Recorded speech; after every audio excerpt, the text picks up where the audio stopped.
میخورد که ساختیم دشمن و خودی جادوی حقمون باطل میشه زمانی که جدا بشه شاهزاده اکلی عطاری که انگیزه میگیریم که نورمونو بیشتر پخش کنیم چون اگه 666 رو بزنه 369 تا میخورید خش کنید بس کنید از هرچی هم که فرض کنید ترک کنید ارتباط با خائنا قطع کنید نه نکنید کشتار نسل و حذف کنید قطع کنید ریشه کنی و از جنگ از قتل از قوی تر کنید کم کنید رفت کنید نگاه میخوابونن دم پگاه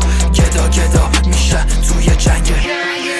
بنال هرچه قدم میخوای برال چرا میری توی جلد جنا نگاه میخوابونن دم پگاه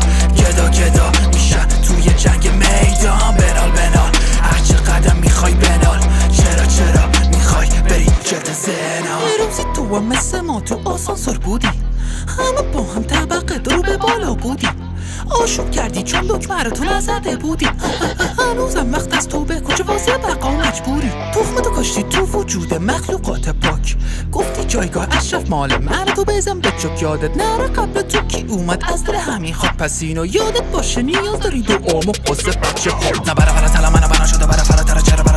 شب ازا میگه بره زنه کارا کلانتر بره حرم سر فدامت میره بره فن من نظر رفتن بره خطا بره کنه پای مرا الان بره تر سلاح پای بشه خلاف داره من بره سبب جلو ما بره حالا پول سرت خراب بره از داره ولی حالا من مبعوث شدم به هدایت غافل از هدف هستی مردم که خیر طلبه برسم به ذات و سلطنته باید قبول کنی الان دیگه خیلی دیره ارباب تو خیلی پیره پرستش دینی میره بلگیمون نبی میره سیاهی تو زمین میشه ستاره تو پلید میشه وگرنه کل کابوسام کدوی کاخ کافران میشه کی کوبه کاترم که کابل کار کارتلا میشه و کاش کاتبان کجای کادر آن کلام میشه و کام کاروان کفای کود کاسبان میشه فراتر نمیره جنگی صوته بالا میشه دود از زیر کنده برای بالاتر از ثبت معمول میخونم و بعد میاد پیشم میگن اولی اوکی میکنه من گورتونو کی هنگامی که جن من بره مینویسم شه تا زمانی که نکنی نوزا داره برسیتنه حالا وقتشه ببنده جمعش و فخرش و انگش و جهش و ستا از بد فرد کندن سرش و عجش و مرجش و جنگش و شهرش و سوسکی میم تو خفا خلاص میشیم از دستش آزار و جفا فردا هر جا ببینیم شهر و درجا میدیمش یه پا جزا نگاه میخوابونن دم پگاه گدا میشه توی جنگ